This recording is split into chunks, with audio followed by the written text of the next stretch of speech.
Hello guys, and welcome back to another video. Today we are making meatballs in a tomato sauce. These meatballs are pretty easy to make, and so you can check out the full recipe on gingerandseasalt.com. And without further ado, let's just get started. The first thing we want to do is to prepare our meatballs, and we will do that by seasoning our mincemeat. So I used a mixture of pork and beef because I tend to like the mixture. So we're going to add some grated onions and garlic. I also added some hot red peppers. We will also season this with some salt, black pepper, and mustard seeds which have been crushed up. And then we will add our eggs and then mix properly.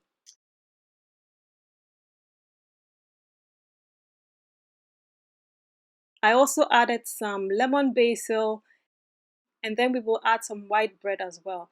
Now, if you remember from my previous video for the mackerel fish cakes, you probably saw how I soaked the white bread in water and then squeezed it out and then added. And we're going to do the same thing for these meatballs.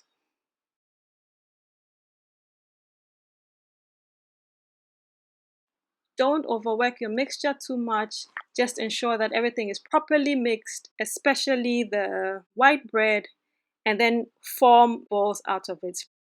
It's pretty simple. Just take a bit, roll it around in your hands, and then set it to the side.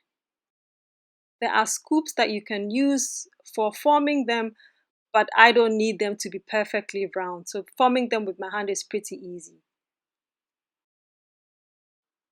So once you've mixed everything, you're going to fry the meatballs.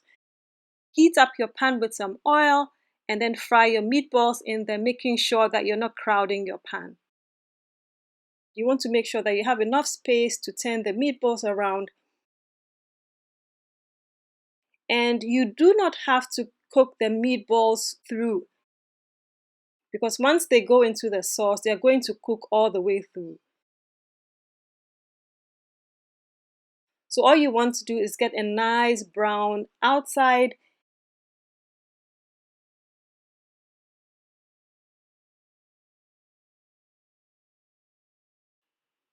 So once that's done and you set it to the side, then you can proceed to make your tomato-based sauce.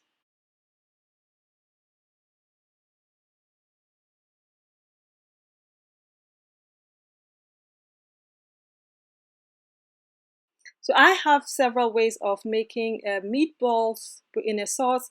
So I can either do them in a tomato-based sauce or in a brown flour sauce or make a creamy sauce.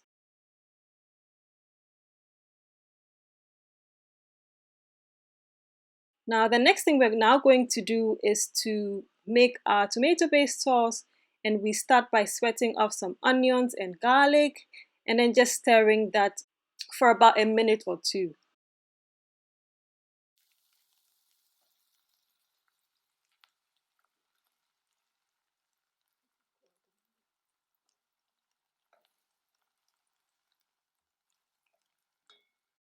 After which we will add our flour, and we just want to get that slightly brown. We're not trying to get it super dark.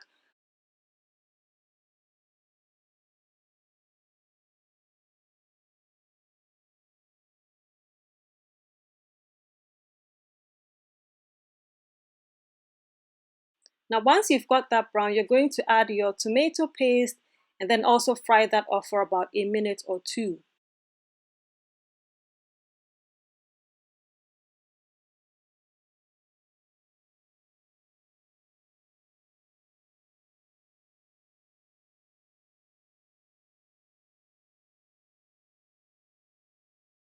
Once you're done with that, you're going to add in your tomatoes and your Kpakposhito that you've blended.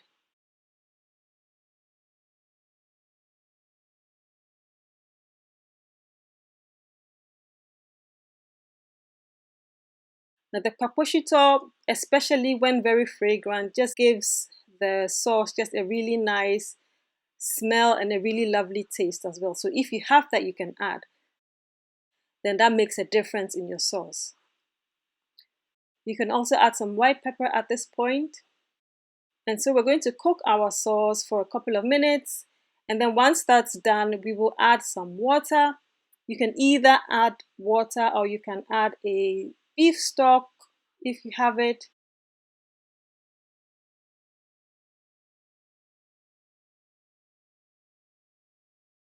Now for the full recipe for how long you need to cook this, please check out gingerandseasalt.com where you will find the entire recipe.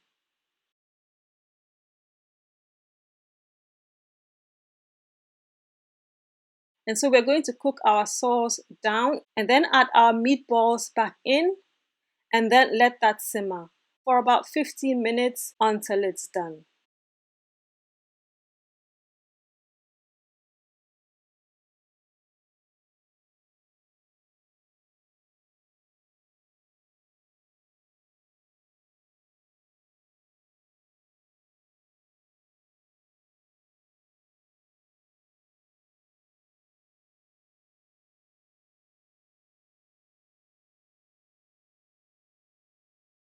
At this point, I also added some thyme and some lemon basil because you want that nice and fragrant end result.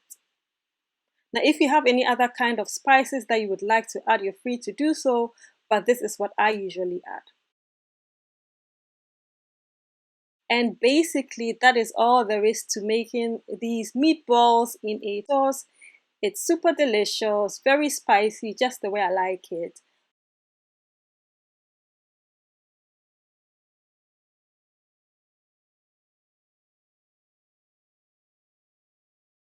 You can have this with spaghetti or any other pasta of your choice, but you can also have this with rice or yam or whatever you're comfortable with.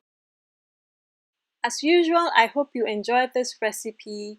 Please remember to subscribe, leave me a comment, give this a thumbs up if you loved it, and I will see you next time. Happy eating!